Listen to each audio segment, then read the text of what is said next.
తాపత్రయం పరలోకమే నా అంతఃపురం చేరాలనే నా తాపత్రయం యేసుదేవరా కనికరించవా దారి చూపవా యేసుదేవరా కనికరించవా దారి చూపవా పరలోకమే నా అంతఃపురం చేరాలనే నా తాపత్రయం పరలోకమే నా అంతఃపురం చేరాలనే నా తాపత్రయం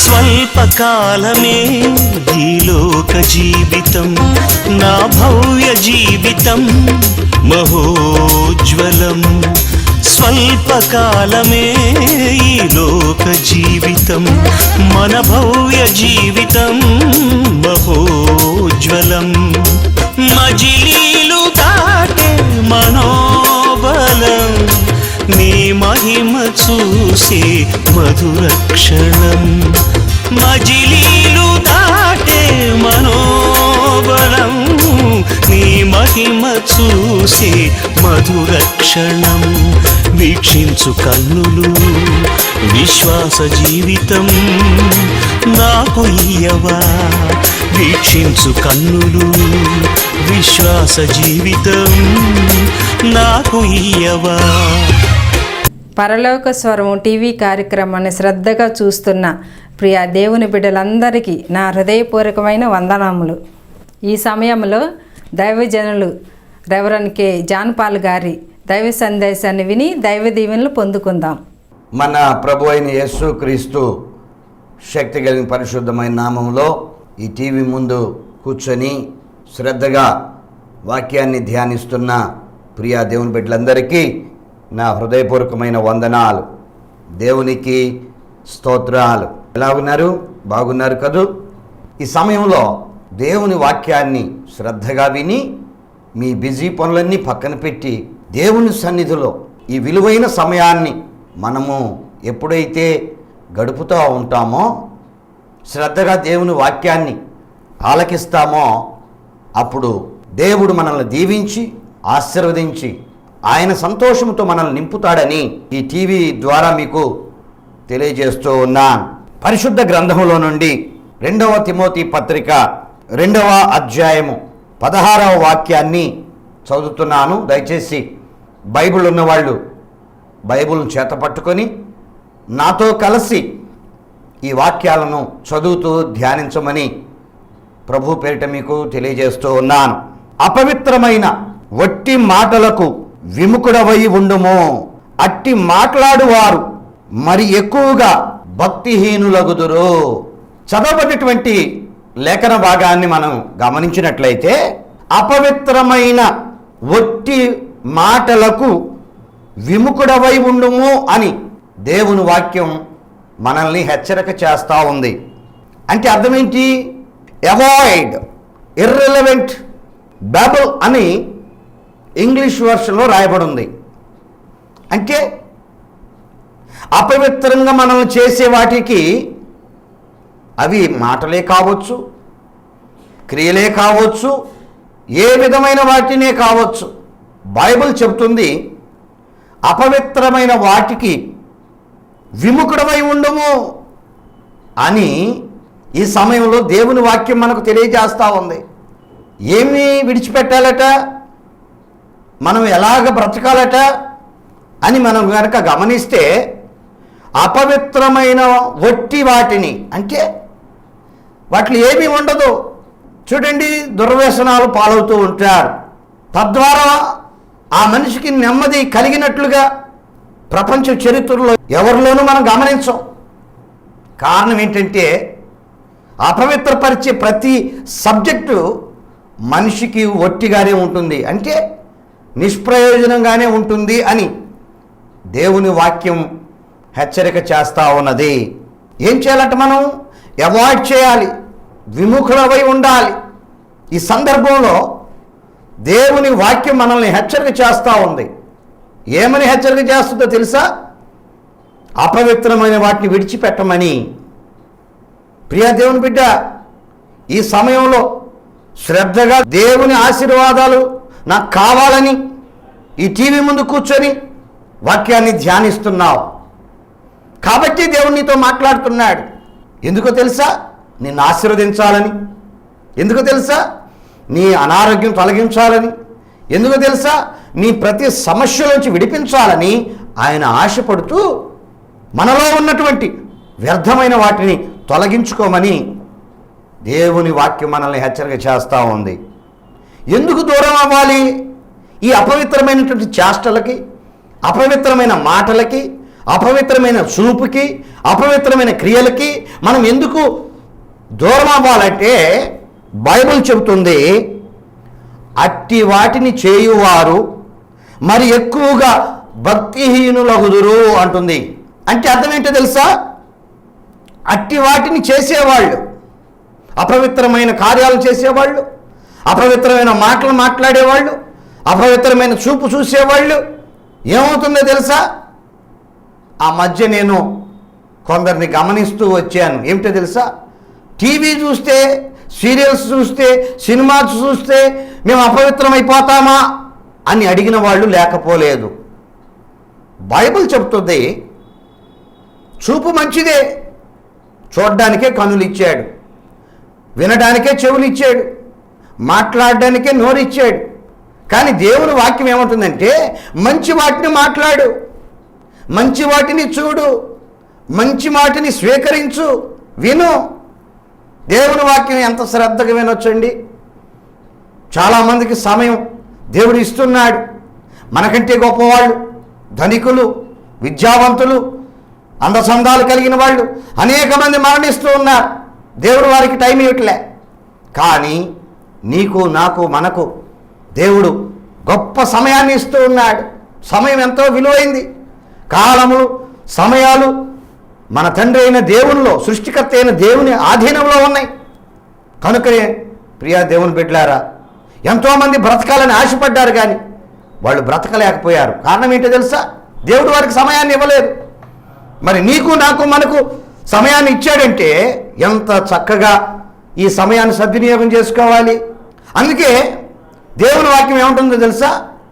దినములు చెడ్డవి గనుక సమయమును పోనీయక సమయాన్ని సద్వినియోగం చేసుకోండి అని ఎఫెసీ పత్రిక 5వ అధ్యాయంలో దేవుని వాక్యం మనకి హెచ్చరిక చేస్తూ ఉంది. దుర్దినాల్లో ఉంటున్నా, ఏ సమయంలో ఏం జరుగుద్దో తెలియని పరిస్థితుల్లో ఉంటున్నా, నో గ్యారంటీ లేదు. మనిషి యొక్క ఆయుష్కి, మనిషి యొక్క జీవనానికి గ్యారంటీ లేనటువంటి రోజుల్లో మనం ఉంటున్నాం. ఎక్కడ చూసినా మరణం, ఆపదలు, ఇరుకులు, ఇబ్బందులు సహజీవనం చేస్తున్న రోజుల్లో మనం ఉంటూ ఉన్నాం. అవునండి, ఈ సమయంలో దేవుని వాక్యం మనల్ని హెచ్చరిక చేస్తున్నప్పుడు శ్రద్ధగా లోబడదాం. దేవుని వాక్యాన్ని శ్రద్ధగా విని లోబడితే అట్లాంటి స్థితిలో ఉన్న వ్యక్తులను దేవుడు ఆశీర్వదిస్తాడు. మొత్తానికి ఈ సమయంలో దేవుని వాక్యం ఏమంటుందో తెలుసా? ఈ అపవిత్రమైన వాటిని విడిచిపెట్టలేదనుకో, ఈ టీవీ ద్వారా వాక్యం వింటున్న ప్రియ సహోదరి సహోదరుడా, నీ జీవితంలో ఏమైనా అపవిత్రమైనవి ఉంటే ఈ సమయంలోనే దేవుని వాక్యం దైవ సేవకుని నోటి ద్వారా, దేవుని వాక్యం అనే పరిశుద్ధ గ్రంథము ద్వారా నిన్ను హెచ్చరిస్తూ ఉన్నప్పుడు దయచేసి సనుక్కోక, ఏంటి ఇలా చెప్తున్నాడు ఏంటి వాక్యం అని సనుక్కోక, గొనుక్కోక, లోబడి విని దానిని అనుసరించి ఎప్పుడైతే నడుస్తామో ఈ మాటలు ఎందుకు చెప్తున్నాడు తెలుసా? దేవుడు నిన్ను నన్ను మనల్ని ఆశీర్వదించాలని ఆయన చెప్తూ ఉన్నాడు. అందుకనే దేవుని వాక్యం మనల్ని హెచ్చరిక చేస్తూ ఉంది. అట్టి వాటిని మాట్లాడేవారు, అట్టి వాటిని చేసేవారు, ఎట్టి వాటిని అపవిత్రపు క్రియలు, అపవిత్రపు మాటలు, అపవిత్రపు చేష్టలు, ఇవన్నీ కూడా మనిషిని మరి ఎక్కువగా భక్తిహీనులుగా మారుస్తాయి అని దేవుని వాక్యం మనల్ని హెచ్చరిక చేస్తూ ఉంది.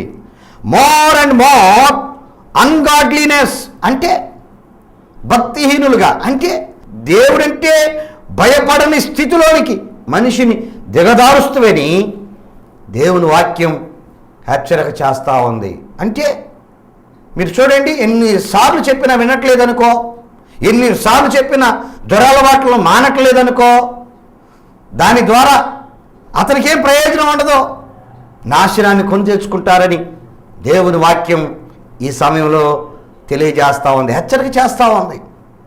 ప్రపంచ చరిత్రలో మీరు ఎక్కడైనా గమనిస్తే చెడు అలవాట్లకు బానిసలై బాగుపడ్డామన్నవాడు ఒక్కడూ లేరు. ప్రతి ఒక్కళ్ళు చెడు అలవాట్లకు బానిసై, నీవు నేను మనము ఆశీర్వాదానికి పాత్రులమని దేవుని వాక్యం అంటుంది. ప్రియా సహోదరి సహోదరుడా, మనిషికి ఆశీర్వాదం ఎప్పుడు వచ్చిందో తెలుసా?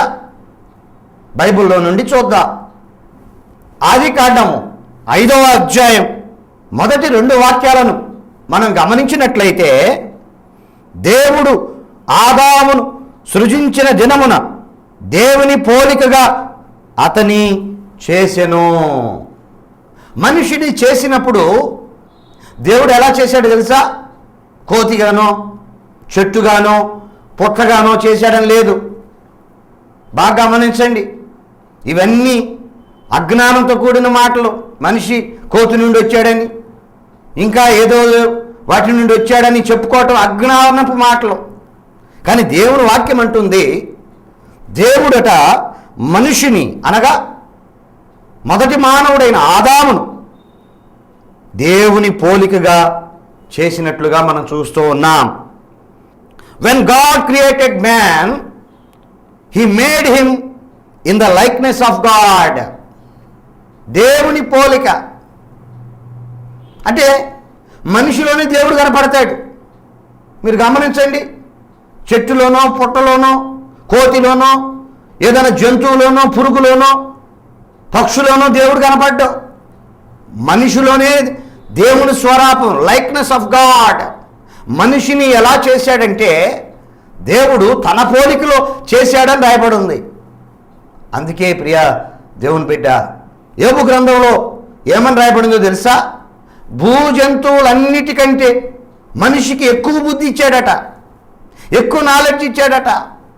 అందుకే మీరు గమనించండి, ఏ జంతువులన్నా ఆకాశంలో ఎగరగలుగుద్దా అంటే తనంతట తాను ఏదైనా మిషన్లు చేసుకొని ఎగరగలుగుతున్నాయా? పక్షి తనకు దేవుడిచ్చిన రెక్కల ద్వారా ఎగురుతుంది, కానీ మనిషి రెక్కలు లేకపోయినా గాలిలో ఎగరగలుగుతున్నాడు. కారణం ఏంటి? విమానాలను తయారు చేసుకొని రాకెట్ల ద్వారా అంతరిక్షానికే వెళ్ళగలిగే స్టేటస్ మనిషికి ఎందుకు వచ్చింది తెలుసా మీకు? దేవుని పోలికలో మనిషి ఉన్నాడు కనుక. మనిషిని దేవుని పోలికలో, లైక్నెస్ ఆఫ్ గాడ్, దేవుని యొక్క స్వరూపంలో మనిషిని చేశాడండి. అందుకే నీకున్న జ్ఞానం ఏంటో నువ్వు తెలుసుకోకపోతే ఎలాగా? అందుకే ఈ సమయంలో పరిశుద్ధ గ్రంథం అనగా దేవుని వాక్యాన్ని విని దైవ సేవకుల ద్వారా చెప్తున్న మాటలను ధ్యానం చేసి దేవుని యందు భయభక్తులు కలిగి మనం ప్రవర్తించుదాం. ఆదికాండము 5వ అధ్యాయం 2వ వాక్యాన్ని గమనించినట్లయితే, మగవానిగాను ఆడుదానిగాను వారు సృజించబడిన దినమున వారిని ఆశీర్వదించి వారికి నరులని పేరు పెట్టెను. ఎంత చక్కటి మాట! Male and female he created them. మగవారిగాను ఆడవారిగాను నరులను సృజించాడు దేవుడు. ఏం చేశాడు ఆ తర్వాత? And he blessed them and named them man and named them అని రాయబడి ఉంది. అంటే పేర్లు పెట్టాడట, మరియు ఆశీర్వదించాడట. ఎప్పుడు ఆశీర్వదించాడు? వారిని ఆశీర్వదించి వారికి నరులని పేరు పెట్టెను. ఎప్పుడు తెలుసా? వారు సృజించబడిన దినమున. He blessed them and named them man when they were created. ఏ రోజునైతే దేవుడు సృష్టిగా చేశాడో మనిషిని, ఆ రోజున ఆ క్షణంలోనే వారిని ఆశీర్వదించాడట. బాగా గమనించండి. దేవుని వాక్యాన్ని శ్రద్ధగా వినటానికి వచ్చావు కనుక నీతోనే దేవుడు అంటున్నాడు. ఏంటో తెలుసా? నిన్ను ఆశీర్వదించిన రహస్యాన్ని ఈ సమయంలో తెలియపరుస్తూ ఉన్నాడు. చాలామంది అంటూ ఉంటారు, నాకు ఆశీర్వాదం లేదండి, నాకు నెమ్మది లేదండి, ఈ సంవత్సరం బాగా లేదండి, నాకు ఈ సంవత్సరం అనారోగ్యంతో అప్పులతో అల్లాడిపోయానండి అని చెప్పుకునే వాళ్ళు ఉన్నారు. కానీ దేవుని వాక్యం ఏమంటుందో తెలుసా? ఈ సమయంలో మనిషిని ఏ రోజునైతే సృజించాడో ఆ రోజునే ఆశీర్వదించాడట. ఇంకా పేర్లు కూడా పెట్టలే. బాగా గమనించండి. పేర్లు కూడా పెట్టక మునిపే, అంటే నరునికి పేరు పెట్టక మునిపే. సహజంగా మీరు గమనించండి, ఈ లోకరీతిగా ఏదైనా పథకాలు మనం పొందుకోవాలంటే మన పేరు అడుగుతారు, ఇంకా మన అడ్రస్ అడుగుతారు, నీ రేషన్ కార్డు ఏది, ఓటర్ కార్డు ఏది, ఆధార్ కార్డు ఏది అని అడుగుతారు. నీకేదైనా పథకం గవర్నమెంట్ నుంచి రావాలంటే ముందు నీ పేరు అడుగుతారు. కానీ దేవుని ఆశీర్వాదం, దేవుని యొక్క పథకాలను మనం పొందుకోవడానికి రివర్స్గా ఉంది కాదు. ఎలా ఉంది? పేరు కంటే ముఖ్యంగా ముందు ఆశీర్వాదం మనిషికి అవసరమట. అందుకే దేవుడు ఏ రోజునైతే మనిషిని చేశాడో అదే రోజున ఆ మనిషిని ఆశీర్వదించినట్లుగా ఈ సందర్భంలో మనం చూస్తూ ఉన్నాం. ఎంత చక్కని దేవుడు అండి, ఎంత గొప్ప దేవుడు, ఎంత ఆశ్చర్యకరమైన దేవుడు, ఎంత ప్రేమ కలిగిన దేవుడు. మనిషిని ఎంతో ప్రేమించాడండి, మానవ జాతిని ఎంతో ప్రేమించాడట. దేవుడు లోకమును అనగా మానవ జాతిని ఎంతో ప్రేమించాడు. అంటే నిన్ను నన్ను మనల్ని ఎంతగా ప్రేమించాడు తెలుసా? నీ తల్లి కడుపులో పుట్టక మునిపే, అనగా మనల్ని గర్భం ధరించిన తల్లి కడుపులో మనము పిండముగా ఉత్పత్తి కాకమునిపే దేవుడు మనల్ని ఎరిగి మనల్ని ఆశీర్వదించాడని ఈ వాక్యము తెలియజేస్తూ ఉంది. ప్రియా సహోదరి సహోదరుడా, అందుకే ఆయన వాక్యం ఏమంటుందో తెలుసా? చూడుము, నా అరచేతుల్లోని నిన్ను చెక్కి ఉన్నానంటున్నాడు. తల్లి తన బిడ్డలను మరిచినా మరచునేమో కానీ నిన్ను మరవను అంటున్నాడు. తల్లిదండ్రులకు ఎప్పుడు తెలుస్తుందండి? తన కడుపులో ఉన్న బిడ్డ రూపం ఎప్పుడు తెలుస్తుంది?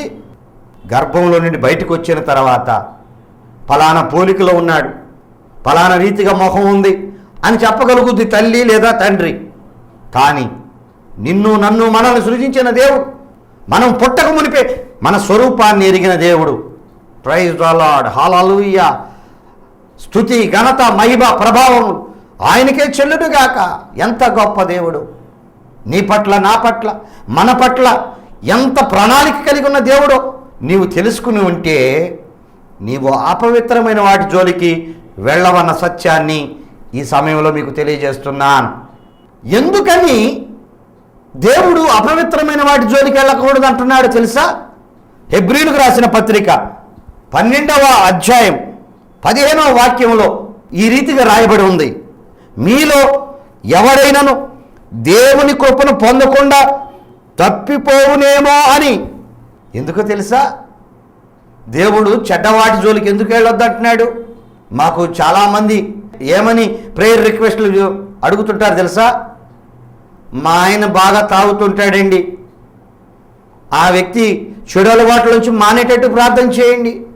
నా పిల్లలు నా మాట వింటలేదండి, చెడు అలవాట్లు ఉన్నారండి, వారు ఆ చెడు అలవాట్ల నుంచి బయటకు వచ్చే మార్గం కోసం ప్రార్థన చేయండి అని అడుగుతున్నారు.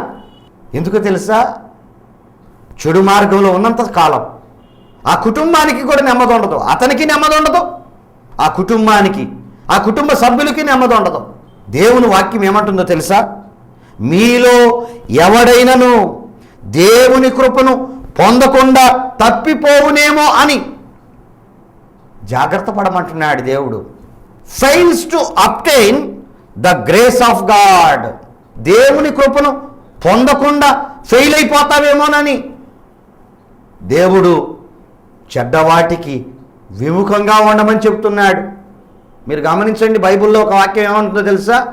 అతిక్రమము దాచిపెట్టేవాడు వర్ధిల్లడు, వాటిని ఒప్పుకొని విడిచిపెట్టువాడు వర్ధిల్లుతాడు. చర్చికి వెళ్తానే ఉంటాం, వాక్యాన్ని వింటానే ఉంటాడు, ఆ చెడు అలవాట్లను మానడు. చర్చికి వెళ్తానే ఉంటాడు, వాక్యాన్ని వింటానే ఉంటారు, కానీ చెడ్డ అలవాట్లకు బానిసలైపోయి వాటిని విడిచిపెట్టడానికి ఏమాత్రం ఇష్టం లేకుండా బ్రతుకుతున్న వ్యక్తులను దేవుని వాక్యము ఈ సమయంలో హెచ్చరిక చేస్తూ ఉంది.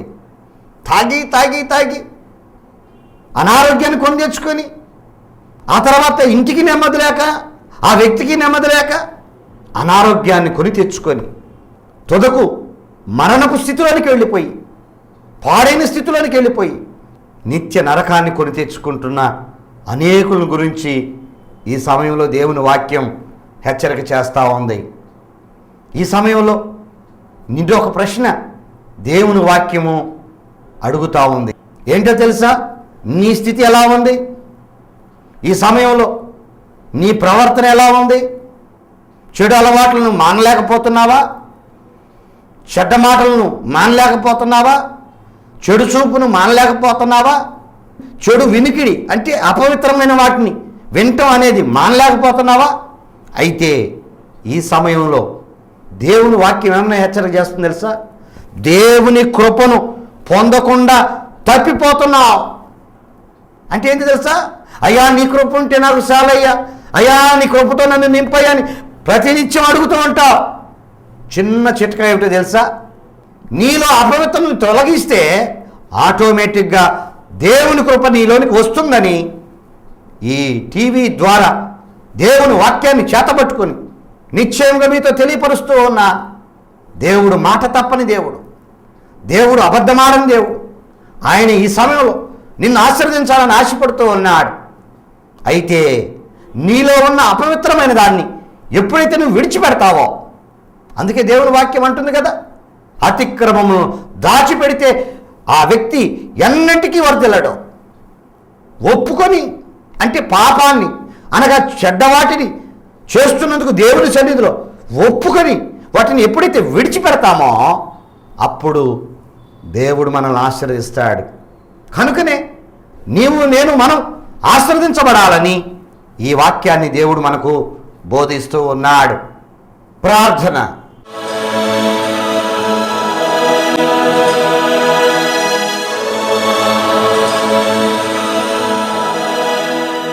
కృపా సత్య సంపూర్ణుడా, దయగలిగిన దేవా యేసయ్య, మీ ఘనమైన నామమును బట్టి మిమ్మల్ని స్తుతిస్తూ ఉన్నాం.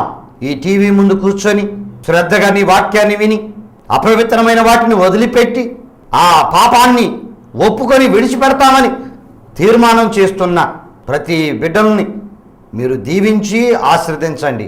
ఆల్రెడీ పాపం స్థితిని వదిలిపెట్టి మారు మనసు బాప్తిస్వాన్ని కలిగి రక్షణలో ఎదుగుతున్న బిడ్డలు వారిని కూడా మీరు ఆశీర్వదించండి. ఇంతవరకు నీ వాక్యం ద్వారా మమ్మల్ని పవిత్రపరిచినందుకు, నీ వాక్యం ద్వారా మమ్మల్ని శుద్ధి చేస్తున్నందుకు, నీ వాక్యం ద్వారా మమ్మల్ని హెచ్చరిస్తున్నందుకు నీకు కృతజ్ఞతా స్తుతులు స్తోత్రాలు చెల్లిస్తున్నాం. తద్వారా పర సంబంధమైన ఇహ సంబంధమైన ఆశీర్వాదాలు మా అందరికీ దయచేయమని నజరేయుడైన యేసు క్రీస్తు శక్తి కలిగిన పరిశుద్ధమైన నామంలో ప్రార్థించి స్తుతించి వేడుకొంచున్నాము తండ్రి. ఆమేన్, ఆమేన్, ఆమేన్. ప్రియా దేవుని బిడ్డలారా, భారభరితమైన ఈ పరిచర్య కొరకు మీ వంతు సహాయ సహకారాలను మేము ఆహ్వానిస్తూ ఉన్నాం. దేవుని పరిచర్య ఎంతో భారభరితంగా మేము ప్రారంభించి ఇంతవరకు నిరాటంకంగా కొనసాగిస్తూ ఉన్నాం. ఈ టీవీ వర్తమానాల ద్వారా అనేకులు ఆశీర్వదించబడుతూ వారి యొక్క మేళ్లను మాకు తెలియపరుస్తూ ఫోన్ల ద్వారా, మెయిల్స్ ద్వారా, ఉత్తరాల ద్వారా మాకు తెలియజేస్తున్నందుకు నిజంగా దేవుని ఎంతగానో స్తుతిస్తూ ఉన్నాను. ఎందువలన ఈ టీవీ కార్యక్రమం ద్వారా అనేకులు వాక్యాన్ని విని తద్వారా దేవుని వాక్యంలో ఉన్న ఆశీర్వాదాన్ని పొందుకుంటూ ఉన్నారు. మీలో అనేకులు నాకు ఫోన్ చేసి ప్రార్థన చేయించుకొని తద్వారా మేలులు పొందుకొని సాక్ష్యమైనటువంటి మళ్ళా రిప్లై నాకు తెలియజేసిన వాళ్ళు అనేకులు ఉన్నారు. కనుకనే ఈ టీవీ పరిచర్య నిరాటంకంగా కొనసాగటానికి మీ వంతు హృదయపూర్వకమైన కానుకలను మేము ఆహ్వానిస్తూ ఉన్నాం. యేసు ప్రభువారు 2 సూత్రాలను తెలియపరిచాడు. 1, అడగండి మీకు ఇవ్వబడు అంటున్నాడు. ప్రార్థన చేస్తే మనకు సమాధానము, ఆరోగ్యము, నెమ్మది, సమస్యల నుంచి విడుదల కలుగుతుంది. 2వ మాట ఏంటో తెలుసా? ఇవ్వండి ఇవ్వబడును అంటున్నాడు. అంటే దేవుని పరిచర్య కొరకు మనం ఎప్పుడైతే హృదయపూర్వకమైన కానుకలను అర్పిస్తామో అప్పుడు దేవుడు మనల్ని ఆశీర్వదిస్తాడని దేవుని వాక్యం అనగా యేసు ప్రభు మనకు తెలియజేసి ఉన్నాడు. కనుక ఈ టీవీ పరిచర్యకు మీ వంతు సహాయ సహకారాలను మేము కోరుతూ ఉన్నాం. దయచేసి ఈ స్క్రీన్ పైన కనపడుతున్న ఫోన్ నంబర్లకి మీలో ఎవరైనా మీ హృదయపూర్వకమైన కానుకలు పంపగోరిన ఎడల వెంటనే ఈ టీవీపై కనిపిస్తున్నటువంటి ఫోన్ నంబర్లకు సంప్రదించవలసిందిగా ప్రభు పేరిట మీకు మనవి చేస్తూ ఉన్నాను. దేవుడు మనందరినీ దీవించునుగాక. ఆమేన్. మా చిరునామా house hold of faith ministries, door number 8-13-86, new Guntur, railway station road, Nehru Nagar, Guntur 522001. Our address house hold of faith ministries, door number 8-13-86, new Guntur, railway station road, Nehru Nagar, Guntur 522001. ప్రార్థన అవసరతలకు 9966744507 మరియు 8143333857.